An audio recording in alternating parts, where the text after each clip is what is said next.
కాలిపోయేలాగా. మంచిది. మరి ఈ సమయంలో మనము శ్రేష్టమైన సమయానికి మనం వచ్చి ఉన్నాం. మన మధ్యలోకి దైవ సేవకులు మన మధ్యలోకి వచ్చి ఉన్నారు. యోసేపు పాస్టర్ గారు మన మధ్యలోకి వచ్చి ఉన్నారు. మరి మన చిన్న సంఘమైన మనము ప్రేమతో ఆహ్వానించినప్పుడు మరి కాదనకుండా మన ఆహ్వానం మనల్ని మన్నించి మన మధ్యలోకి వచ్చారు. కబేలా ప్రాంతంలోను అట్లాగే వైఎస్ఆర్ కాలనీలోను దేవుని పరిచయం చేస్తూ దేవుని కొరకు శక్తివంతంగా వాడబడుతున్న దైవజనులు మన మధ్యలో ఉన్నారు. నాకు అత్యంత ఆప్తులు, నాకెంతో ఇష్టమైన దైవజనులు. ఆయన అనేకమైన సలహాలు నాకు ఇస్తూ కూడా అనేక సార్లు నన్ను ముందుకు నడిపిస్తూ అలాగే నన్ను బలపరుస్తూ ఉండే ఒక గొప్ప దైవజనుడు. మరి ఆయన మన మధ్యలో ఉండటం మనకెంతో సంతోషం. చప్పలు కొట్టు ఘనముగా మరి సమయాన్ని మరి ఆయనకి అప్పగిద్దాం. అందరూ ఆహ్వానితో చప్పలు కొట్టు.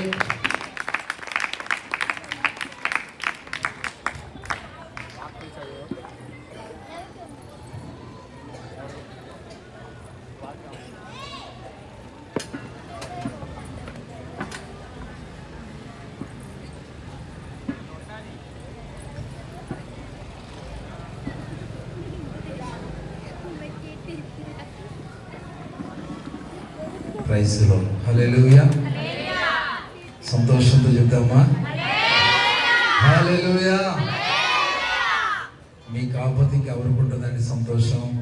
కారణం ఏంటంటే ఇప్పటి వరకు కూడా చక్కగా చిన్నపిల్లలు వారికి ఇచ్చిన జ్ఞానాన్ని బట్టి చక్కగా దేవుడి నామాన్ని యాక్షన్ సాంగ్స్ ద్వారా ఇప్పటి వరకు మరి మీ ఎదుట వారు ప్రదర్శిస్తూ వచ్చారు.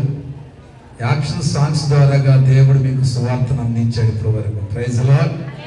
ఇప్పుడు దైవ సేవకుడి ద్వారాగా దేవుని యొక్క మాటలు మరి మీకు అందించబడుతూ ఉండగా అందరూ కూడా ప్రార్థనా పూర్వకంగా ఉండడానికి ఇష్టపడతాం. హల్లెలూయా. కొద్దిగా ప్రైజ్ ది లార్డ్. ఈరోజు మీ మధ్యలో ఈ రీతిగా ఈ క్రిస్మస్ సెలబ్రేషన్ కార్యక్రమంలో మరి నన్ను పాలుభాగస్తుడిగా చేసినటువంటి మరి దేవాతి దేవునికి అలాగే దైవ సేవకులు రాజు పాస్టర్ గారికి అలాగే అగాపే చర్చి విశ్వాసులందరికీ కూడా ఇప్పటి వరకు ఈ కార్యక్రమాన్ని తిలకిస్తున్నటువంటి వాంబే కాలనీ ప్రజలకు నా హృదయపూర్వక వందనాలు తెలియజేస్తున్నాను. హల్లెలూయా. హల్లెలూయా. గట్టిగా దేవుడికి స్తోత్రం చెప్దామా. Praise the lord. Happy Christmas. Happy Christmas. Happy merry Christmas. Merry happy Christmas. ఉత్సాహ క్రిస్మస్. అది కొంతమందికి రావట్లా. నేర్పించాలి అయ్యగారు వచ్చే సంవత్సరంగానే నేర్పించాలి. Praise the lord. మంచిది. నేను ఉల్లాసం అంటే మీరు ఉత్సాహం అనాలి. నేను ఆనంద క్రిస్మస్ అంటే మీరు ఆహ్లాద క్రిస్మస్ అనాలి. హల్లెలూయా. మంచిది. ఏమైనప్పటికీ సరే రీతిగా మరి వాంబే కాలనీలో దైవ సేవకులు ద్వారాగా జరిగించుతున్నటువంటి ఈ యొక్క క్రిస్మస్ ఆరాధన బట్టి నేను ఎంతగానో దేవుని స్తుతిస్తూ ఉన్నాను. సహజంగా మన భారతదేశంలో అయితే ఈ క్రిస్మస్ వేడుకను ఒకనాడు డిసెంబర్ నెల వచ్చినప్పుడు అప్పుడు 1వ తారీఖు నుంచి క్రిస్మస్ హడావులు జరుగుతూ ఉండే. ఈ మధ్య కాలంలో నవంబర్ మాసం చివరి వారంలో నుంచే ఆయా స్థలాల్లో క్రిస్మస్ సందడి జరుగుతూనే ఉంది. ప్రపంచ యావత్తు కూడా చేసుకోదగినటువంటి పండుగ ఏదైనా ఉంది అంటే అది క్రిస్మస్ పండుగ. హల్లెలూయా. హల్లెలూయా. ఈ క్రిస్మస్ వేడుకను కొన్ని కంట్రీస్ లేకపోతే కొన్ని దేశాల్లో వారు చేసుకునే విధానం ఎలాగుంటది అంటే అమెరికా దేశంలో అయితే నవంబరు ఆఖరి గురువారము థ్యాంక్స్ గివింగ్ డే అన్నట్లుగా, అంటే నవంబరు చివరి వారం వారు ఏం చేసేవాళ్ళంటే థ్యాంక్స్ గివింగ్ డే అన్నట్లుగా ఏం చేస్తారు, దాంతో వారు క్రిస్మస్ కార్యక్రమాన్ని ప్రారంభించేవాళ్ళు. అదేవిధంగా హైలాండ్ స్వీడన్లో చూస్తే డిసెంబర్ 13వ తారీఖున సెయింట్ లూయిస్ ఫెస్టివల్తో వారి యొక్క క్రిస్మస్ కార్యక్రమాలు ప్రారంభించబడాయి.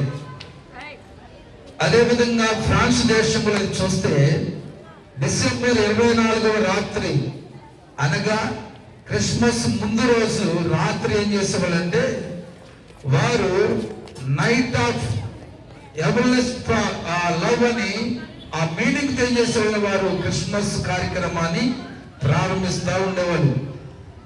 ఇలాగా ఆయా దేశాలలో వారి ముందున్నటువంటి పెద్దలు వారు నిర్ణయించినటువంటి వాటి ప్రకారంగా వారు క్రిస్మస్ వేడుకలు జరిగిస్తూ ఉంటారు.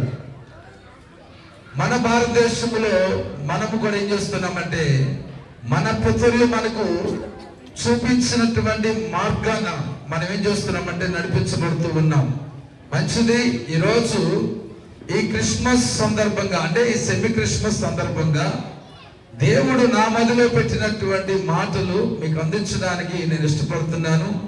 దయచేసి వచ్చిన ప్రతి ఒక్కరూ కూడా ప్రార్థనా పూర్వకంగా మీరు ఉన్న స్థలంలో ఉండగలిగితే, మనము ఆరాధిస్తున్న దేవుడు జీవము గల దేవుడు మాత్రమే కాదు, ఆ జీవము గల దేవుడు ఆశ కలిగిన వారితో సూటిగా మాట్లాడగలిగిన దేవుడు. ఎంతమంది నమ్ముతున్నారండి? నమ్మితే గట్టిగా స్తోత్రం చెప్పండి. హల్లెలూయా.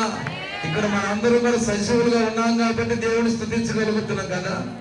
అలాగే సజీవుడైన దేవుడు మనం ఆరాధిస్తున్న యేసుక్రీస్తు వారు, ఆయన మాట్లాడే దేవుడు.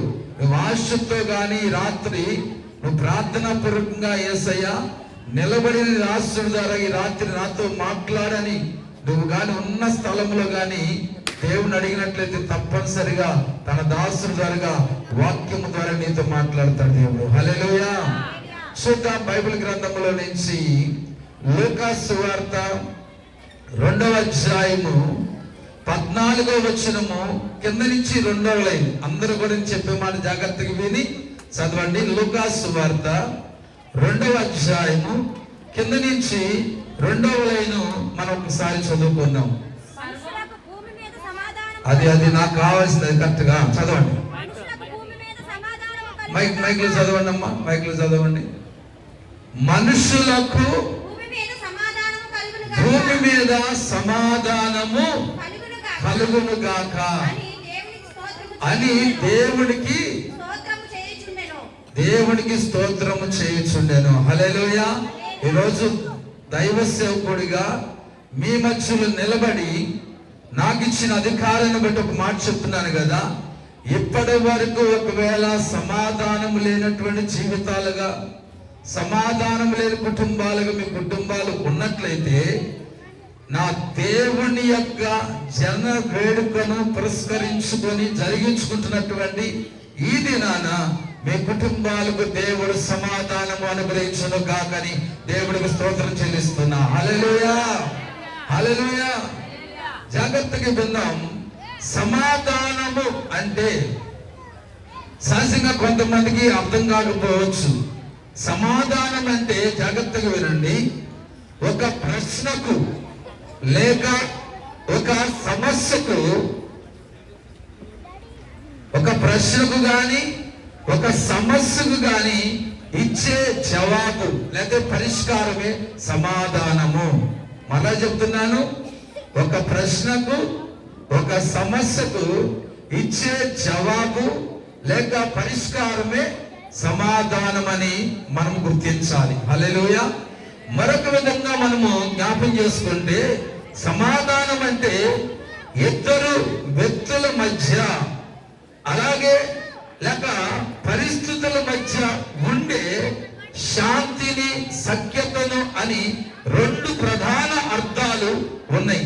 ఇది సరిగ్గా ఉంచడము లేదా సమస్యను పరిష్కరించడము అనే భావాన్ని సూచిస్తుంది సమాధానం. హల్లెలూయా. ఇద్దరు మనుషుల మధ్య లేకపోతే ఆ పరిస్థితుల మధ్య ఒక పరిష్కారాన్ని లేకపోతే ఒక జవాబును అనుగ్రహించేదే సమాధానం. చూడండి, కొంతమంది మాట్లాడుకున్నారు అనుకోండి, వారి మాటల్లో ఒకరి మాట ఒకరికి పొంతన లేనప్పుడు అక్కడ ఏదో ఒక సమస్య తలెత్తుతూ ఉంటది కదండి. అది ఇంట్లో అయినా సరే, బయట అయినా సరే, ఎక్కడైనా సరే, ఒకరినొకరిని అండర్స్టాండ్ చేసుకోకపోయినప్పుడు, ఒకరినొకరిని అర్థం చేసుకోలేనటువంటి పరిస్థితులు ఎదురైనప్పుడు మనం ఎదుర్కోవాల్సింది ఏంటంటే ఏదో ఒక సమస్య, ఏదో ఒక ఇబ్బంది అనేది ఎదుర్కొంటూ ఉంటాం.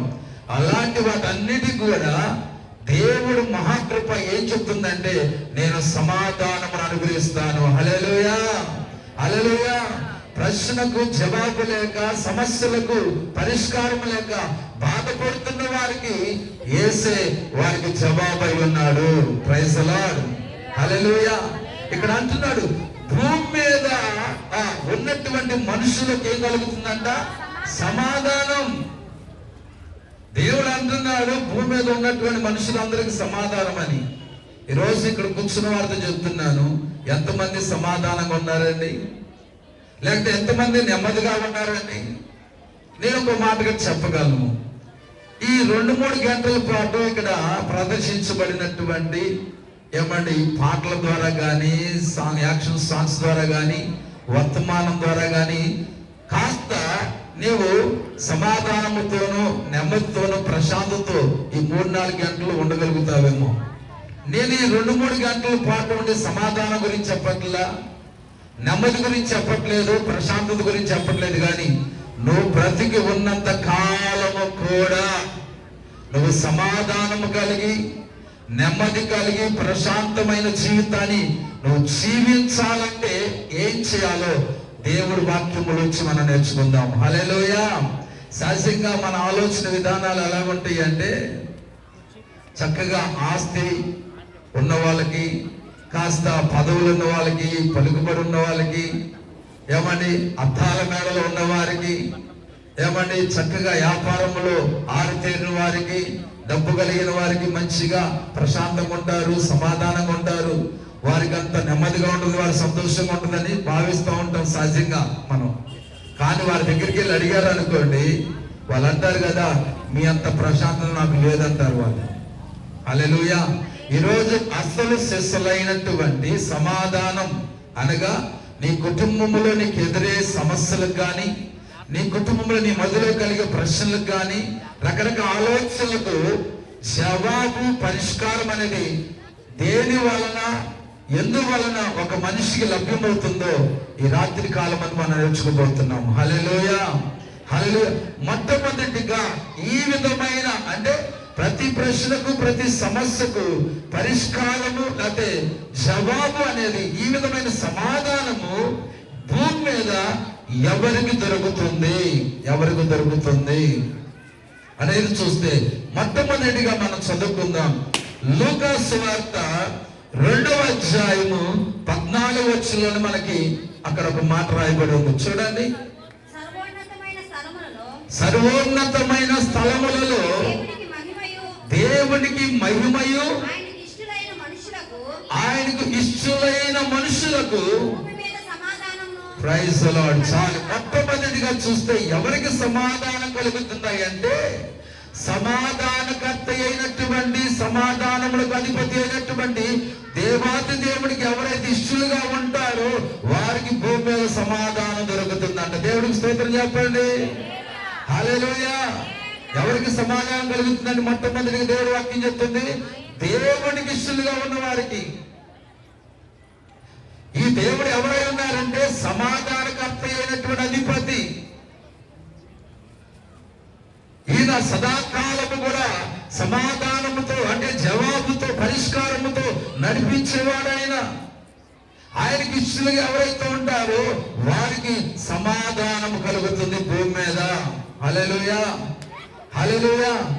చూడండి, ఉదాహరణకి మనము బైబిల్లో కొంతమందిని చూద్దాం.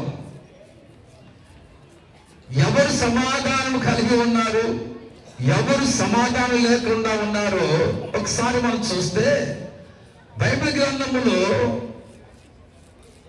ధనవంతుడు లాజరు అని మనందరికి తెలుసు. ఆయన జీవితంలో ఒకసారి మనం చూద్దాం. చూడండి, లూకా సువార్త 2వ అధ్యాయం క్షమించండి 16వ అధ్యాయము 25వ వచనాన్ని ఒకసారి చూద్దాం. 25వ వచనాన్ని ఒకసారి మనం చదువుకుందాం. లూకాసు సువార్త 16వ అధ్యాయము 25వ వచనాన్ని ఒకంత మనం చదువుకోవడానికి ఇష్టపడతాం. చదవండి. అందుకు అబ్రహాము కుమారుడా, నీవు నీ జీవిత కాలమందు, అంటే ఇక్కడ ఎవరితో చెప్తున్నాడు అంటే ధనవంతుడితో మాట్లాడుతున్నాడు. అబ్రహాము దేవుడు అంటున్నాడు కదా, ఏమంటున్నాడంటే కుమారుడా, నీవు నీ జీవిత కాలమందు, నీ జీవిత కాలం అంతా కూడా నీకు ఇష్టమైనట్టు సుఖం అనుభవించితివి. ఎలాగంట? నీకు ఇష్టము వచ్చినట్లుగా నువ్వు సుఖముగా ఏం చేసావు? అనుభవించావు. అలాగుననే లాజరు కష్టమును అనుభవించునని జ్ఞాపకము చేసుకొనుము. ఇప్పుడైతే వాడు ఇక్కడ నెమ్మది పొందుచున్నాడు, నీవు యాతన పడుచున్నావని ఈ లేఖన భాగం మనకు అర్థమవుతుంది. హల్లెలూయా, హల్లెలూయా. జాగ్రత్తగా వినండి. ధనవంతుడు తన ఇష్ట ప్రకారంగా ఈ లోకంలో ఏం చేశాడండి? జీవిస్తూ వచ్చాడు. లాజరును దేవుడి ఇష్ట ప్రకారంగా ఇక్కడ చక్కగా రాయబడి ఉంది చూడండి. ఏమంటున్నాడంటే, అయ్యా ధనవంతుడా, కుమారుడా, నువ్వేం చేశావు? నీకు ఇష్టమైనట్లుగా నీ జీవితకాలం అంతా ఏం చేశావు? సుఖమును అనుభవిస్తూ వచ్చావు. అలాగనే లాజరు ఏం చేశాడంటే ఇక్కడ కష్టమును అనుభవించదని జ్ఞాపకము చేసుకొనుము. జాగ్రత్తగానండి. ఒక ఆయనను తన ఇష్ట ప్రకారం భూమి మీద ఎలా జీవించాడంట? సుఖంగా జీవించాడు. చెప్పండి, ధనవంతుడు ఎలా జీవించాడంట అండి? సుఖంగా జీవించాడంట. అలాగే లాజరు ఎలా జీవించాడంట? కష్టంగా జీవించాడంట. వీళ్ళిద్దరూ కూడా చాలా దగ్గరగా ఉన్న వాళ్ళే.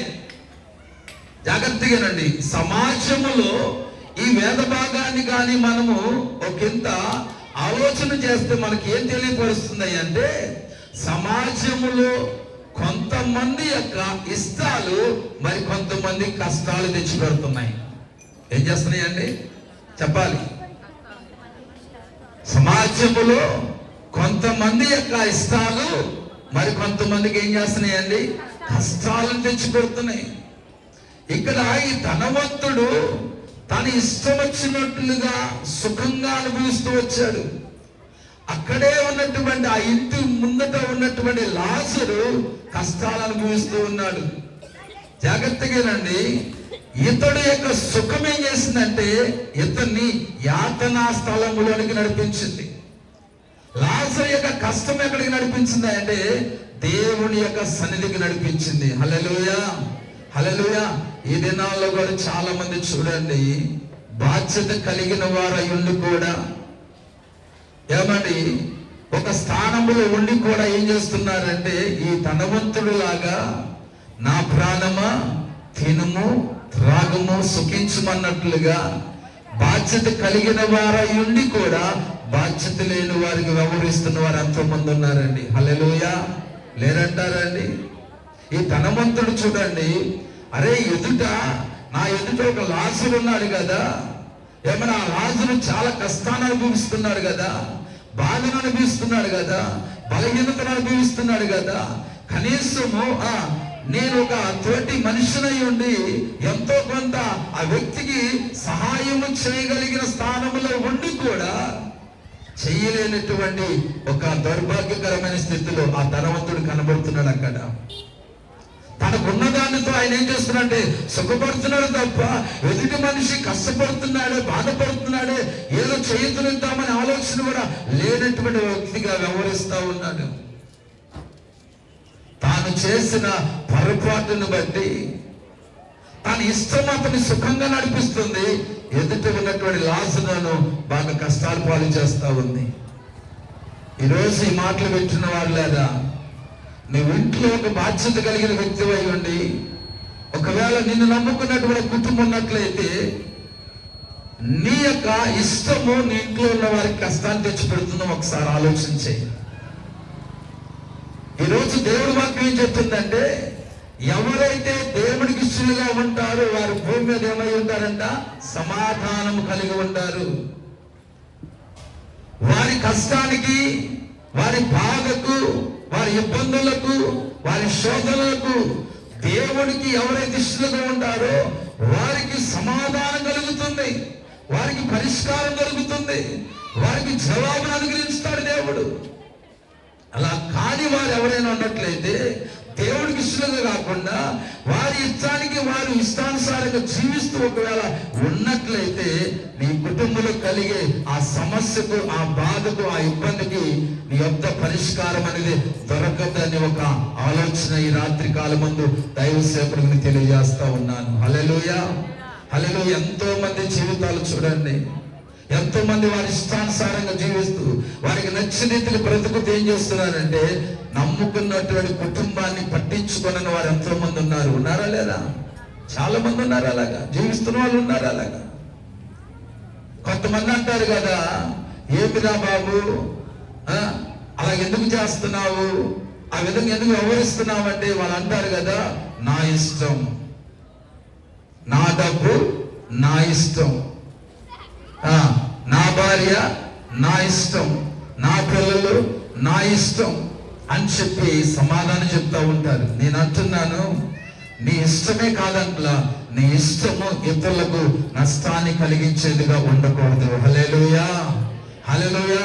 ఈరోజు ప్రియ దేవుని బిడ్డలారా, ఈ లోకంలో ఉన్నటువంటి వారు దేవుడికి ఇష్టలుగా ఉన్నట్లయితే అందరికీ సమాధాన పరిచేవారిగా ఆ జీవితాలు ఉంటాయని ఈ రాత్రి కాలం ముందు ప్రభు లేఖనాలు మనకు తెలియజేస్తా ఉన్నాయి. హల్లెలూయా, హల్లెలూయా. బైబిల్ గ్రంథంలో ఒక ఆయన ఉన్నాడండి, యోనా. ఆయన కూడా ఏం చేశాడంటే, తనకి ఇష్టం వచ్చినట్లుగా జీవించాలని ఆలోచన చేశాడు. ఏమీ లేదు, నినివే పట్టణస్థుల యొక్క వారి యొక్క జీవిత విధానం, వారి నడవడి దేవునికి కోపం తెప్పించే రీతిగా ఉంటే, దాన్ని బట్టి యోనాకు దేవుడి యొక్క పిలుపు వెళుతుంది. అయ్యా చూడండి ఒకసారి యోనా గ్రంథము 1వ అధ్యాయము 1వ వచనాన్ని ఒకసారి చదువుదాం. యోనా గ్రంథము 1వ అధ్యాయము 1వ వచనం చదవండి. యెహోవా వాక్కు అమితై కుమారుడైన యోనాకు ప్రత్యక్షమైంది. నినివే పట్టణస్థుల దోషము నా దృష్టికి ఘోరమైనది కనుక నీవు లేచి నినివే పట్టణమునకు, మహాపట్టణముకు పోయి దానికి దుర్గతి కలుగుతుందని ప్రకటించుము. అంటే జాగ్రత్తగా నినివే పట్టణస్థుల యొక్క తప్పిదము దేవుడి దృష్టికి అది చాలా దుర్గతముగా మారిపోయింది, కోపం తెప్పించేదిగా మారిపోయింది. ఎందుకు అలాగ మారింది అంటే, నినివే పట్టణస్థులు వారికి నచ్చిన రీతిగా, వారికి ఇష్టమైన రీతిలో జీవిస్తూ దేవుడి కోపానికి వారు కారకులయ్యారండి. ఈరోజు కొంతమంది కుటుంబంలో ఉన్న వారు ఏం చేస్తూ ఉంటారంటే, వారి పిల్లల ఇష్టాలు, వారి యొక్క కోరికలు ఇంట్లో ఉన్న వారికి ఏం చేస్తాయండి, కోపాన్ని తెప్పిస్తూ ఉంటాయి, కష్టాన్ని తెప్పిస్తూ ఉంటాయి, బాధను కలిగిస్తూ ఉంటాయి, ఇబ్బందిని కలిగిస్తూ ఉంటాయి. ఎంత చెప్పినా వినరు. అరే బాబు కాదురా నాయన, ఇది కరెక్ట్ కాదురా, తర్వాత చూద్దామలంటే వినరు. నాకు ఇది కావాల్సిందే, నేను ఇది కోరుకుంటున్నాను, నాకు ఈ విషయంలో చేస్తారా లేదన్నట్లుగా మాట్లాడేవారు కూడా లేకపోలేదండి. నాకు తెలిసిన ఒక యవనస్తుడు ఉన్నాడు. ఆ యవనస్తుడు ఏం చేస్తాడంటే, వాళ్ళ తల్లిదండ్రులతో చెప్తా వస్తున్నాడు. 3 నెలల నుంచి అడుగుతున్నాడంట. ఏమనంటే, అమ్మా నాకు నువ్వు స్మార్ట్ ఫోన్ కొనివ్వాలి, నాకు కొనిస్తావా లేదా అని చెప్పి. అంటే ఆ తల్లి చెప్పింది కదా, అంటే తండ్రి లేడు, తల్లి ఒకటే, చిరాల ప్రాంతంలో ఉంటారు, తల్లి ఒకటే ఉంది. తల్లి అంది కదా, నానా నేను ఒక్కదాన్ని సంపాదిస్తున్నాను రా, నాకు ఒక్కడే ఉన్న కుమారుడు రా, నీవు తండ్రిని కోల్పోయాము, నాకు భర్తగాడే లేడు, అన్ని నీవే అనుకుంటూ భావిస్తూ నేను జీవిస్తున్నాను రా, దయచేసి నా యొక్క మాట వినరా.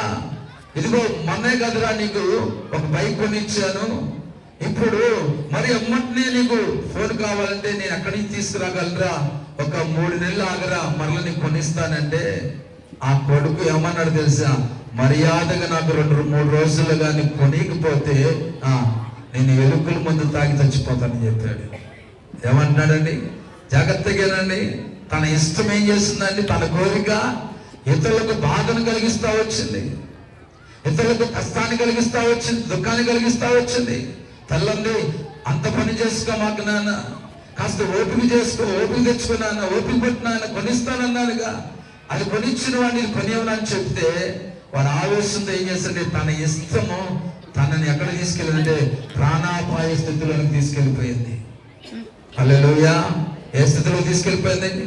ఆవేశంతో ఏం చేస్తాడంటే అమ్మ చెప్పిన మాట వినుకోకుండా తన ఇష్టాన్ని నెరవేర్చలేదని చెప్పి ఆవేశంతో ఏం చేశాడంటే వెళ్ళి ఆ ఎలుకల మందు తెచ్చి తాగేసుకున్నాడండి. తీరా దాంట్లో నుంచి బయటపడేయడానికి ఏమండి హాస్పిటల్ తీసుకువెళ్ళి అక్కడ వైద్యం చేయించినా సరే ఆ వైద్యముకి అతడు మరలా సెట్ కాక ఏమైందంటే తాను ఆవేశపూరితముతో తన కోరికను తీర్చలేదని ఆవేశంతో తీసుకున్నటువంటి ఒక తప్పుడు నిర్ణయం ఏం చేసిందంటే ఆ బిడ్డను పలుకుందండి. హల్లెలూయా! ఈరోజు ప్రియ దేవుని బిడ్డారా, మనిషి యొక్క ఇష్టము మనిషి యొక్క పతనానికి నాంది పలకడం మాత్రమే కాదు, ఆ ఇంట్లో ఉన్నవారికి కూడా ఎంతో కొంత దుఃఖాన్ని మిగులుస్తుందనే సత్యాన్ని మనం గుర్తించాలి. హల్లెలూయా! ఈరోజు ఒక మాట చెప్పనా, నువ్వు దేవుడికి ఇష్టమైన వ్యక్తిగా ఉన్నట్లయితే దేవుడి వాక్యం ఒక మాట చెప్తుంది. చూస్తారా ఒకసారి? చూడండి ఒకసారి దేవుడి వాక్యం ఏమని తెలియజేస్తుందో మనం అది కూడా చూద్దాం. యోహాను సువార్త, యోహాను భక్తుడు రాసిన మొదటి పత్రిక 3వ అధ్యాయము 21వ వచనాన్ని ఒకసారి చూద్దాం. యోహాను సువార్త, యోహాను రాసిన మొదటి పత్రిక 3వ అధ్యాయము 21వ వచనాన్ని ఒకసారి చదువుదాం. చూడండి. ప్రియులారా, మన హృదయము మన యందు దోషారోపణ చేయని ఎడల, మా 3:21 యోహాను రాసిన మొదటి పత్రిక 3:21 చదవండి. ప్రియులారా, మన హృదయము మన యందు దోషారోపణ చేయని ఎడల దేవుని ఎదుట ధైర్యము గలవారు మగుదము. చదవండి. మరియు మనము ఆయన ఆజ్ఞలను గైకొనుచు జాగ్రత్తగా ఆయన దృష్టికి ఇష్టమైనవి చేస్తున్నాము కనుక మనమేమి అడిగినను అది ఆయన వలన మనకు దొరుకును. దేవుడికి స్తోత్రం కలుగునుగాక. హల్లెలూయా! హల్లెలూయా! మళ్ళా ఇక్కడ ఆయన దృష్టికి ఇష్టమైనవి మనం చేయొచ్చున్నాము కనుక, ఆయనకి ఇష్టమైనటువంటి పని ఎవరైతే చేస్తారో ఆయనకి ఇష్టమైనది ఏంటండి చెప్పండి? అక్కడ పైన రాయబడి ఉంది కదా, ఆయనకి ఇష్టమైనది ఏంటంటే ఆయన ఆజ్ఞలు కైకొనడమే. ఆయన ఆజ్ఞలు అంటే ఏమున్నాయండి? వాక్యానుసారంగా బ్రతకడమే, దేవుడి మాట ప్రకారం జీవించుటయే. అలా జీవిస్తేనంట ఆయన దృష్టికి మనము ఎలాంటి వారం అవుతామంట? ఇష్టమైన వారముగా ఉంటామంట. అలాగే దేవుడికి ఇష్టమైన వారంగా ఎవరైతే ఉంటారో వారి జీవితాలకు అంటున్నాడు కదా, మనము ఏది అడిగినను దేవుడికి స్తోత్రం కలుగును గాక. హల్లెలూయా! నీ వల్ల కానిది,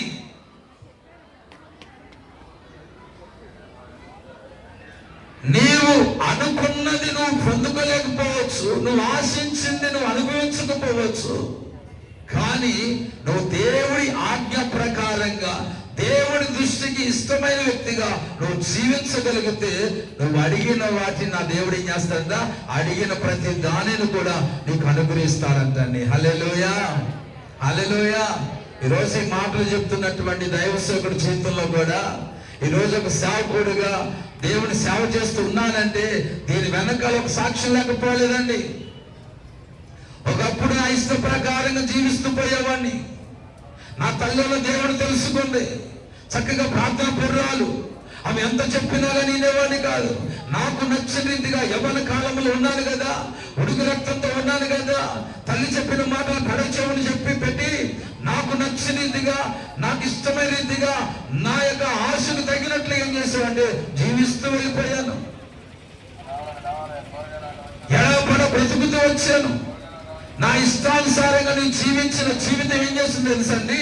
నా ఇంట్లో వాళ్ళని మోసము చేసి వారి దృష్టిలో పాపిగా మార్చబడ్డా.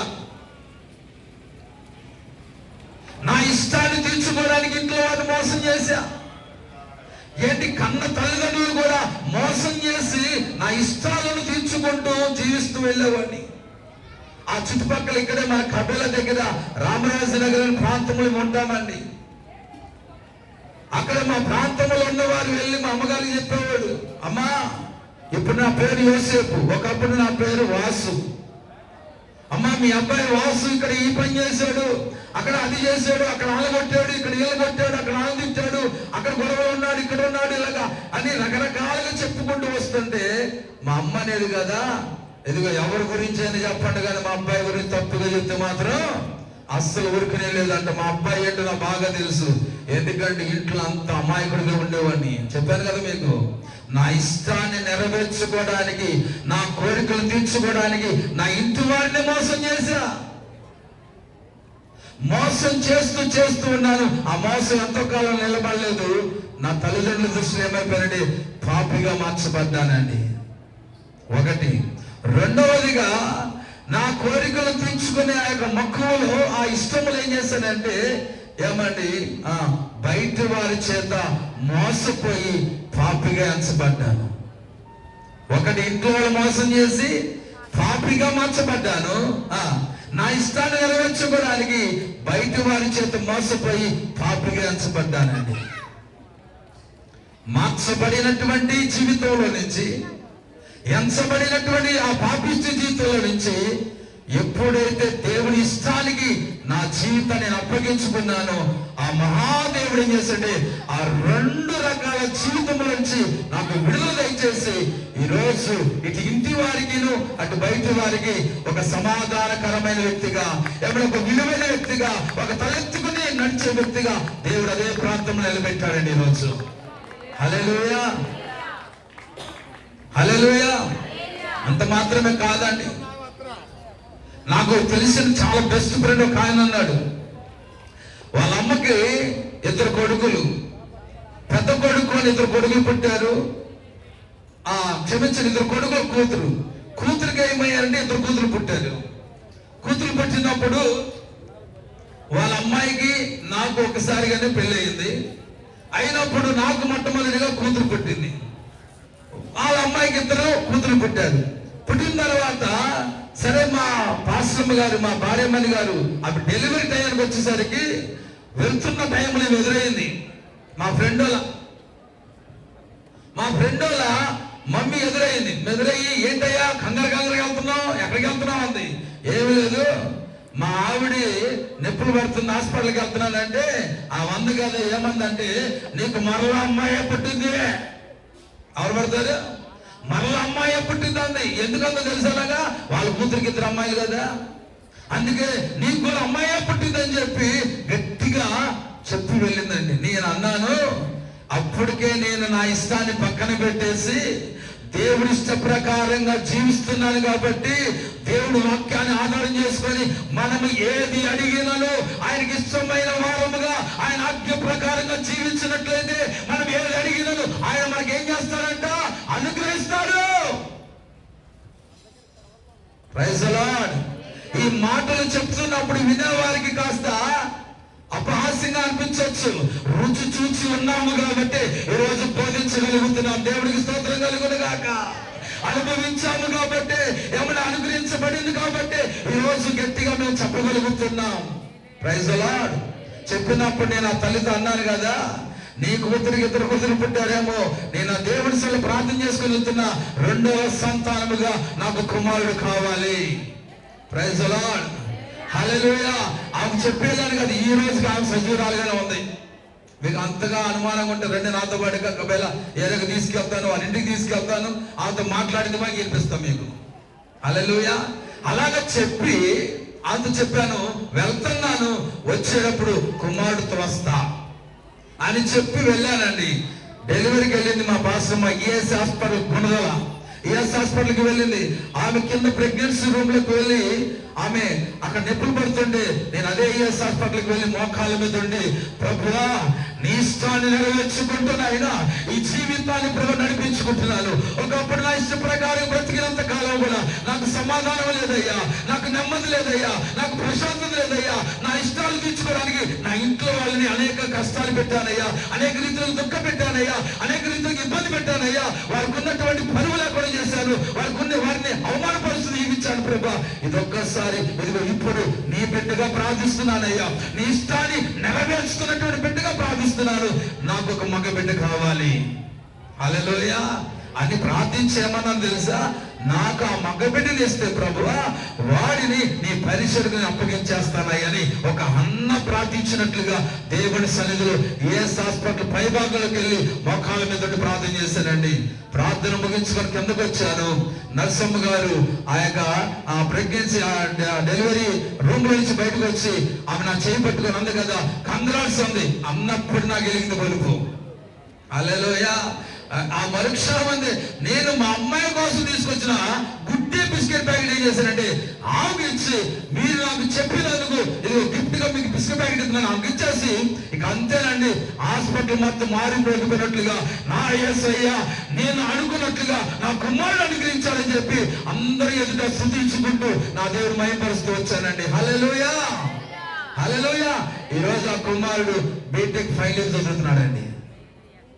హల్లెలూయా. రాగానే రాజుగారిని అడిగా, ఏమయ్యా ఒక మాట నువ్వు చెప్తే మా అబ్బాయిని తీసుకొచ్చాడు కదా. ఆ పాప భలే కొట్టింది. ఏ పాప ఏది ముసుగేసేస్తుంది చూడు, ముసుగు తీ, దేవుడి కొరకు వాడబడుతున్నావు, నువ్వు ధన్యురాలు అంతే. హల్లెలూయా.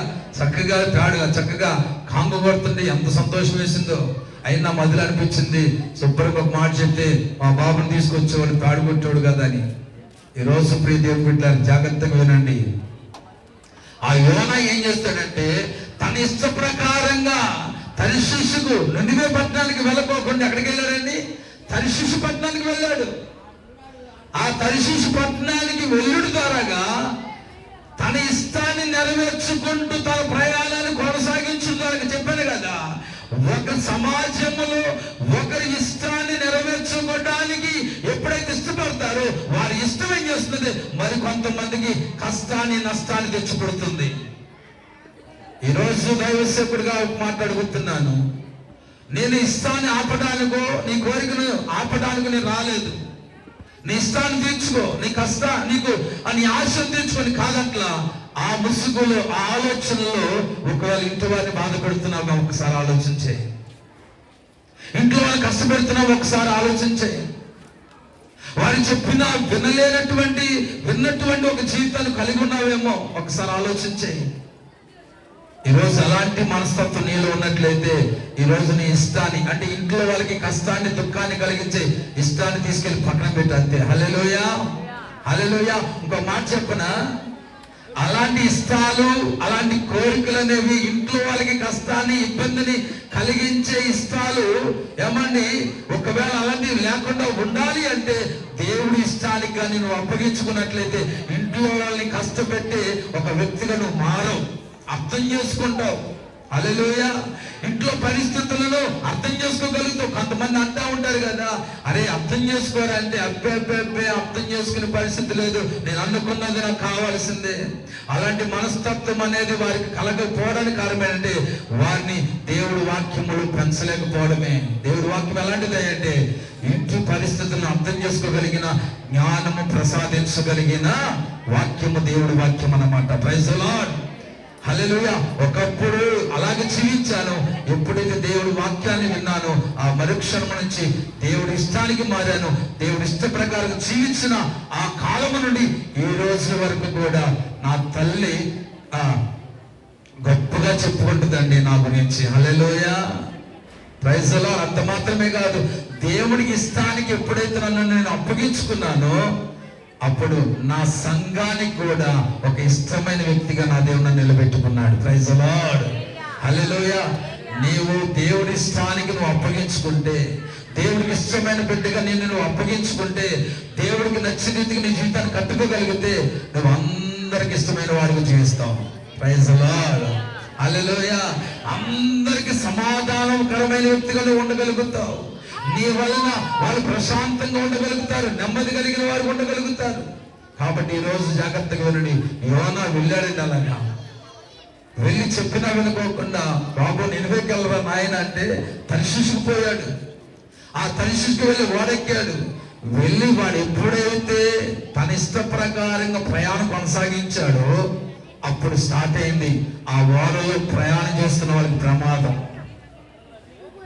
వాళ్ళకి అర్థం కావట్లా, ఏంటో ఇప్పుడు దాకా ప్రశాంతంగా నడిచింది ప్రయాణం, ఒక్కసారిగా ఏంటి మనం వెళుతున్న ప్రయాణం, మనం చేస్తున్న ఈ యొక్క ప్రయాణం చేస్తున్న వారికి ఏంటి భయంకరమైనటువంటి ప్రమాదం పొంచుకొచ్చిందని చెప్పి వాళ్ళకు నచ్చిన రీతిగా, వారికి తెలిసిన రీతిగా రకరకాలుగా ఏం చేశారంటే అక్కడ ప్రార్థించేవారు ప్రార్థించారు, పూజించేవారు పూజించారు, నమస్కరించేవారు నమస్కరించారు. ఎవరికి నచ్చిన రీతిగా వాళ్ళు చేస్తూ వచ్చారు. నచ్చిన తర్వాత ఒక ఆయనకు ఒక ఆలోచన వచ్చి, అరే అసలు మన వాడ ప్రమాదానికి గురవడానికి కారణం ఏంటో, మన వాడలో ఎవరున్నారో ప్రమాదానికి కారణం అని చెప్పి వాళ్ళు చీట్లు వేయడం మొదలు పెట్టారు. చీట్లు వేస్తే యోనా పేరట చీటీ వచ్చింది. ఎవరి పేరున వచ్చిందండి? యోనా పేరట చీటీ వచ్చింది. వచ్చిన తర్వాత జరిగిన సంభాషణ ఏంటో ఒక్కసారి మనం చూద్దాం. యోనా గ్రంథము 1వ అధ్యాయము 11వ వచనాన్ని ఒకసారి చదవండి. 11, 12, 15, 16 వచనాలు. 1వ అధ్యాయము ముందు 11 వచనం చదవండి. 11 చదవండి. అప్పుడు వారు సముద్రము పొంగుచున్నది, తుఫాను అధికమవుచున్నది, సముద్రము మన మీదకి రాకుండా నిమ్మలించినట్లు మేము నీకేమి చెయ్యవలెనని నేను మీకేమి చేయవలనని అతనిని అడుగగా యోనా నన్ను బట్టియే ఈ గొప్ప తుఫాను మీ మీదకి వచ్చినని నాకు తెలిసి ఉన్నది. నన్ను ఎత్తి సముద్రములో పడవేయుడి, అప్పుడు సముద్రము మీ మీదకి రాకుండా నిమ్మలించునని అతడు వారితో చెప్పెను. హల్లెలూయా హల్లెలూయా. ఇక్కడ చూడండి, యోనాతో మాట్లాడినప్పుడు యోనా అంటున్నాడు, ఈ వాడ ఇంత ప్రమాదానికి గురవడానికి కారణం నేనే. Praise the Lord. ఈరోజు ఈ వాక్య వెలుగుల నుంచి మాట చెప్తున్నా, ఇప్పటి వరకు నీ కుటుంబంలో తుఫాను రేగుతుందేమో, నీ కుటుంబ పరిస్థితులు ఈ వాడ సముద్రపు తుఫానుకు ఎలాగైతే ఏమంటే నష్టానికి కారణమయ్యిందో, భయంకరమైనటువంటి విపత్తుకు గురయ్యిందో, ఏమంటే దానికి ఆ విధమైనటువంటి పరిస్థితి వారు ప్రయాణం చేస్తున్నటువంటి తరిషిషు దేశానికి ప్రయాణం చేస్తున్నటువంటి ఆ ప్రయాణికులకు ఆ ఓడ వలన ప్రమాదం అనేది కలగడానికి గల కారణం ఏంటో గుర్తించారు. గుర్తించిన దాన్ని బట్టి యోనా అంటున్నాడు, మీకు ఈ ప్రమాదం కలగడానికి నేనే కారణం. ఈరోజు నీ ఇంట్లో సమాధానం లేకపోవడానికి, నీ ఇంట్లో నెమ్మది లేకపోవడానికి, నీ ఇంట్లో ప్రశాంతత లేకపోవడానికి, నీ ఇంట్లో సంతోషం లేకపోవడానికి, నీ ఇంట్లో నీ కష్టార్జితం అనేది నిలవలేకపోవడానికి కారణం ఏమిటో యోనా వలె గుర్తిస్తే నీకు ధన్యత కలుగుతుంది. హల్లెలూయా. నీకు క్షేమం కలుగుతుంది. ఇప్పటికైనా సరే నీ ఇంట్లో పరిస్థితులు సమాధానం లేని పరిస్థితులుగా ఒకవేళ ఎందుకుంటున్నాయో, నెమ్మది లేని పరిస్థితులు ఎందుకుంటున్నాయో, కొంతమంది అనుకుంటారు ఎంత కష్టపడినా ఎంత సంపాదించినా సరే ఇంట్లో ఏమనట్లేదండి, నెమ్మది లేని పరిస్థితి, సమాధానం లేని పరిస్థితి. ఒక ఆయన నా దగ్గరకు వచ్చి ప్రార్థనకు వచ్చి ఆయన పౌండరీ ఉంది ఆయనకి. ఆయన వచ్చి ఒకసారి అంటున్నాడు కదా, అయ్యగారు మీరు వచ్చారు, ప్రార్థన చేశారు, ఏదో కాస్త బాగుపడుతూ అనుకున్నాం, అయినా చూసినా కానీ ఎదుగుదల ఉండలేదు, ఏముంటలేదు, ఏదో తేడాగా ఉందనుకుంటా అయ్యగారు అని చెప్పి ఆయన రకరకాలుగా ఆలోచన చెప్తా ఉన్నాడు.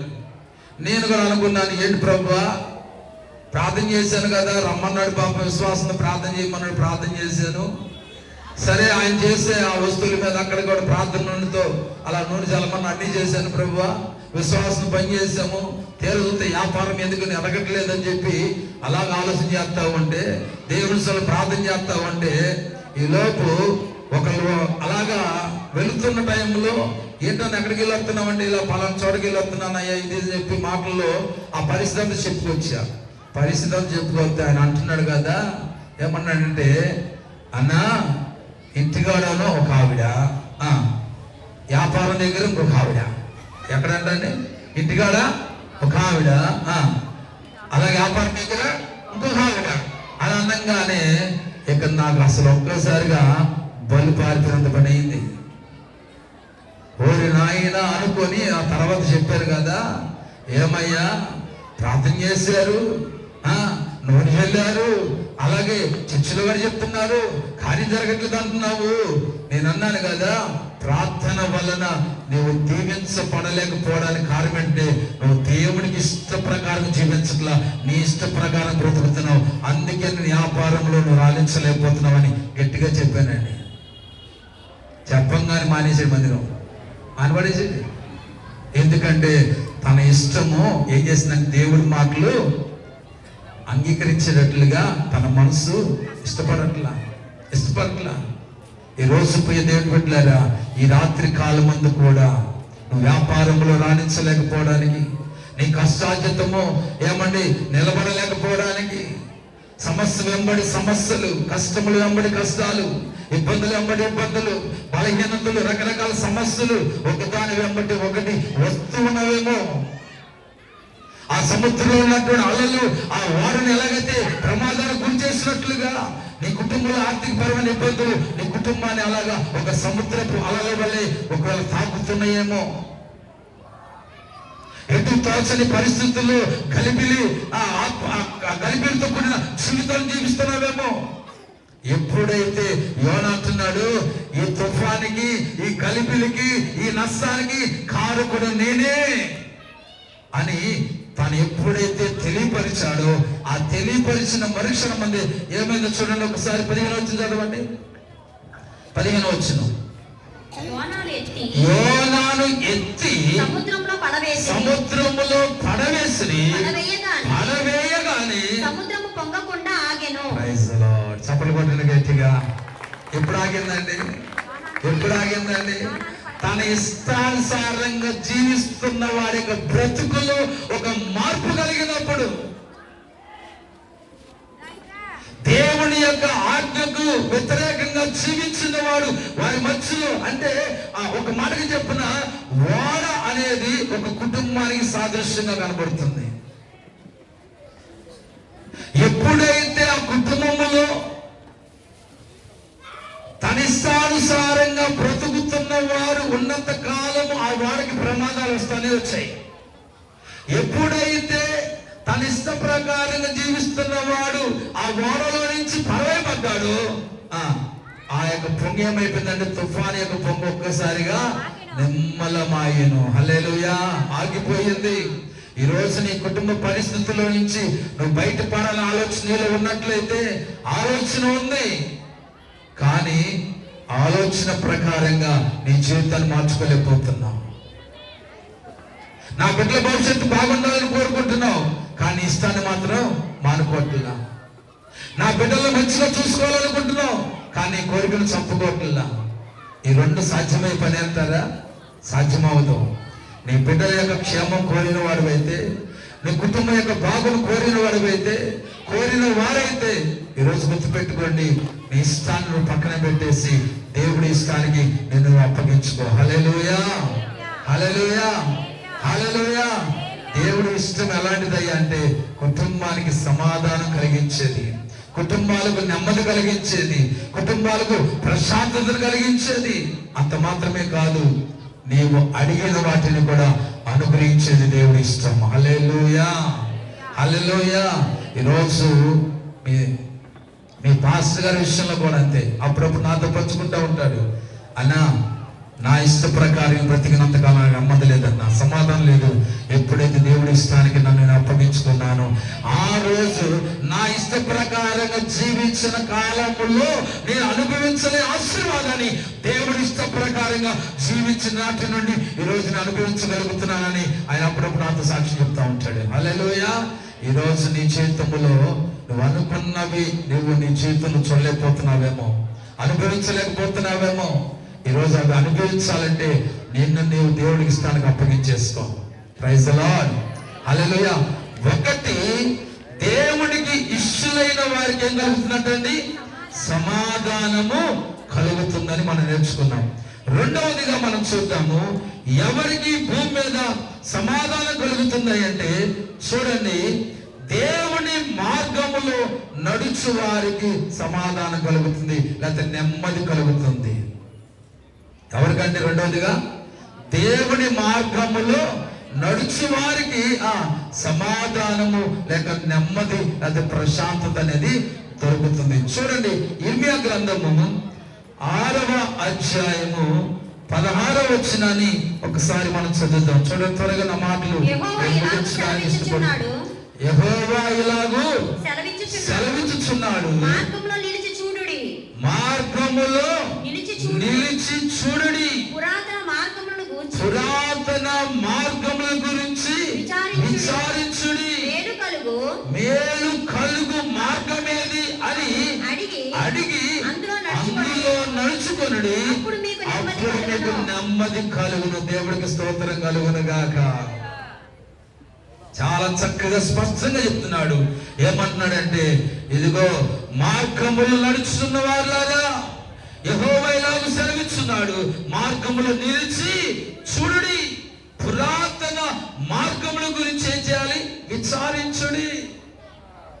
అన్ని విషయాల్లో ఏం చేస్తామంటే విచారణ చేస్తూ ఉంటాం. చేస్తామా లేదా? ఒక వస్తువు కొనాలంటే 10 మందిని అడుగుతాం. ఎంతమందిని అడుగుతామండి? చెప్పండి, స్పందించండి ఒకసారి. హల్లెలూయా. మా సంఘంలో ఒక ఆమె ఉంది.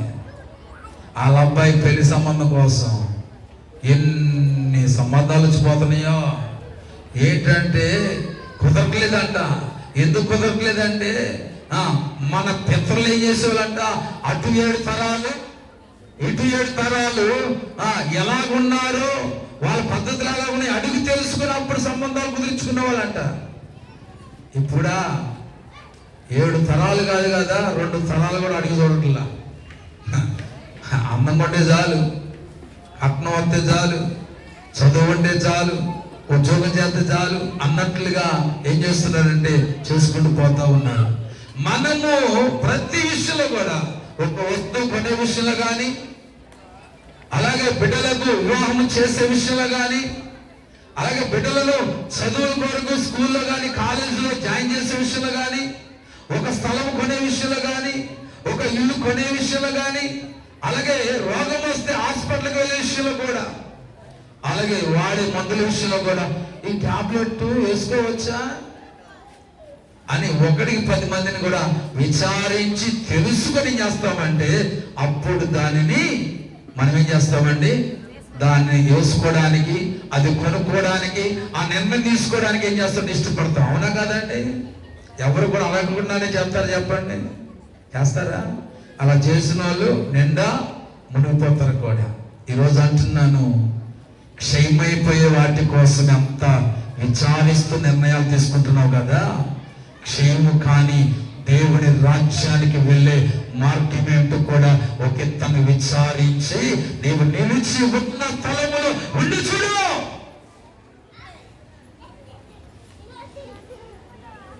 అక్కడ అంటున్నాడు కదా, ఏమన్నాడు? నిలిచి చూడు. తర్వాత మేలు కలుగు మార్గమేదో అడిగి అందులో నడుచుకో. Praise the lord. హల్లెలూయా. మేలుకరమైన మార్గము ఏదో అడిగి తెలుసుకొని దాంట్లో వేయమన్నాడు, నడుచుకో. జ్ఞాని అయినటువంటి సొలొమోను ఒక మాట అంటాడు. చూడండి, అక్కడ ఒక చక్కని మాట రాయబడి ఉంటుంది. జ్ఞాని అయిన సొలొమోను 14వ అధ్యాయము 12వ వచనాన్ని ఒకసారి చదవండి. 12వ వచనం చదవండి ముందు. సామెతలు 14:12. సామెతలు 14:12. ఒకని ఎదుట సరైనదిగా కనబడు మార్గము కలదు, అయితే అది తుదకేం చేస్తుందంట, మరణమునకు త్రోవ తీయను. హల్లెలూయా. అర్థమవుతుందా? నీ ఎదుట అనుకుంటావు ఇది సరి అయిన మార్గమే, ఇది మంచి మార్గమే, ఇది కరెక్ట్ మార్గమే, నేను వెళ్ళే మార్గము, నేను వెళుతున్న ఆ యొక్క మార్గము సరైనది అనుకుంటావు. కానీ ఆ మార్గములోనే నీ చావును కోరేది, నువ్వు మరణ పాశంలోనికి నిన్ను నెట్టికి తీసుకెళ్లేది దాగి ఉందనే సత్యాన్ని నువ్వు గుర్తించలేకపోతున్నావు. హల్లెలూయా. హల్లెలూయా. బైబిల్ ఇద్దరు భక్తులు ఉన్నారు. ఒక ఆయన సంసోను. ఆయన ఏం చేశాడంటే తిమ్నాతుకని ఆ తిమ్నాతుకు వెళుతూ ఫిలిస్తీన్లో ఒక స్త్రీ ఏం చేశాడంటే ఇష్టపడ్డాడు. తల్లిదండ్రులు చెప్పారు, అరే మన ఇశ్రాయేల్ అమ్మాయిలు లేరనా, మన ఇశ్రాయేల్ అందమైన వారు లేరనా, మన ఇశ్రాయేల్లో ఏమంటే పనితనం కలిగిన వారు లేరనా, జ్ఞానవంతులు లేరనా, ఏ ఫిలిస్తీన్ అయితే హతము చేయడానికి దేవుడు నాకు నిన్ను అనుగ్రహించాడో ఇప్పుడు ఆ ఫిలిస్తీన్లో ఒకరి స్త్రీని ఏం చేస్తున్నావు, ఇష్టపడుతున్నావు. వద్దురా నాన్న, ఆ మార్గం మనకు వద్దురా, ఆలోచన మనకు వద్దురా, మానేరా బాబు అంటే సంసోన్ అయ్య గారు ఏం చేశాడండి, తల్లిదండ్రుల మాటలను పెడచెవిని పెట్టాడండి. పెడచెవిని పెట్టాడు, వినలేదు. వినుకోకుండా తాను ఎంచుకున్న మార్గము సరైనది అనుకొని తల్లిదండ్రుల మాట పెడచెవిని పెట్టాడు. ఆ మార్గమే అతను ఏం చేసింది, అంధత్వంలోనికి తీసుకెళ్ళిపోయింది. ఎక్కడ తీసుకెళ్ళిపోయిందండి? అంధత్వంలోని గుడ్డితనానికి తీసుకెళ్ళిపోయింది. ఏ ఫిలిస్తీన్ అయితే హతమార్చడానికి దేవుడు సంసోనును ఈ భూమి మీదకి పంపించాడో ఆ ఫిలిస్తీన్ చేతులని అతడు అంధుడుగా మారిపోయాడండి. ఈరోజు ప్రియ దేవుని బిడ్డలారా, దావీదు అనే భక్తుడు ఉన్నాడు.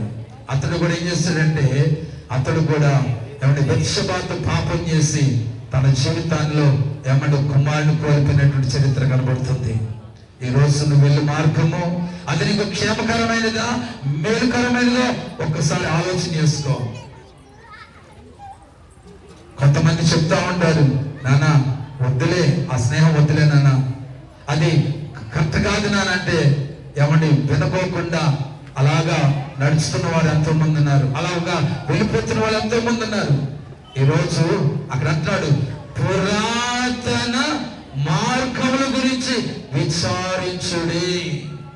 మన పితరులు ఏ మార్గాల గుండా వారు ప్రయాణం చేశారో, వారు ప్రయాణం చేయడం వలన వారు ఎక్కడికి చేరి ఉన్నారో గుర్తించమని చెప్పి ఇశ్రాయేలు ప్రజలతో ఇర్మియా మాట్లాడుతున్నాడు. అక్కడ ఈరోజు నీ తల్లిదండ్రులు ఏ మార్గాన్ని ప్రయాణం చేస్తున్నారు, ఆ మార్గంలో ప్రయాణం చేయగలిగితే నీకు క్షేమమే కలుగుతుంది. హల్లెలూయా. రెండు మార్గాలు ఉన్నాయంట. ఒకటి జీవ మార్గము, రెండవది మరణ మార్గము లేకపోతే నరక మార్గము. రెండు మార్గాలు ఉన్నాయి. ఈ రెండు మార్గాలలో ఏ మార్గం గుండా నువ్వు ప్రయాణం చేస్తున్నావు ఒకసారి నేను జ్ఞాపకం చేసుకో. పురాతన మార్గముల గురించి విచారించు.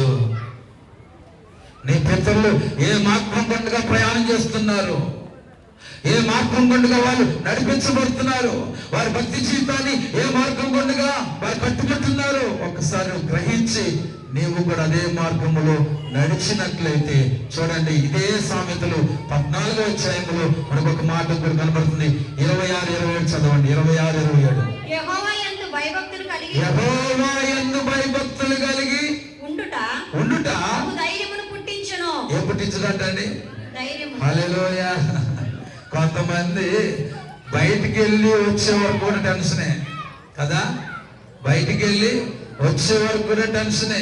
కానీ ఇక్కడ చూడండి, యెహోవా యందు భయభక్తులు కలవారికి బహు ధైర్యమును దేవుడు ఏం చేస్తాడంట, పుట్టిస్తాడంట. చదవండి. అట్టి వారి పిల్లలకు ఆశ్రయస్థానము కలదు. జాగ్రత్తగానండి, యెహోవా మార్గములో నువ్వు నడిస్తే నీ ప్రయాణాల వల్ల ఏ విధమైన భయం అనేది నీకు కలక్కోకుండా దేవుడిని కాపాడుతాడు. అంత మాత్రమే కాదు, ఆ మార్గంలో ప్రయాణం చేసే వారికి ఆశ్రయము కూడా కలదు. దేవుడికి స్తోత్రం. హల్లెలూయా. తర్వాత ఏమన్నాడు చూడండి, యెహోవా యందు భయభక్తులు కలిగి ఉండుట జీవపు ఊట. గట్టిగా చప్పలు కొడదామా. ఒక మార్గంలో వారికి అది క్షేమకరంగా అనిపిస్తుంది, సరైనదిగా అనిపిస్తుంది. కానీ ఆ మార్గం తుదకి ఎక్కడ కనిపిస్తుందంట, మరణ పార్శ్వంలో కనిపిస్తుందంట. కానీ సృష్టికర్త అయిన దేవుడు నీ కొరకు నా కొరకు ఏర్పాటు చేసిన ఆ జీవ మార్గంలో నువ్వు ప్రయాణం చేస్తే అది నీకు జీవపు ఓట. ఆ ఓటని నేను చేస్తుంది మరణ పార్శ్వంలో నుంచి అది నిన్ను విడిపిస్తుంది. హల్లెలూయా, హల్లెలూయా. కాబట్టి ఈ విషయాన్ని గుర్తుపెట్టుకొని మన జీవితాలు నడిపించుకోవడానికి ఇష్టపడతాం. ఒకటి, దేవుడికి ఇష్టమైన వారికి సమాధానము. రెండవది, దేవుడి మార్గములో నడిచిన వారికి సమాధానము. మూడవదిగా నా మాట చెప్పి ముగించేస్తాను.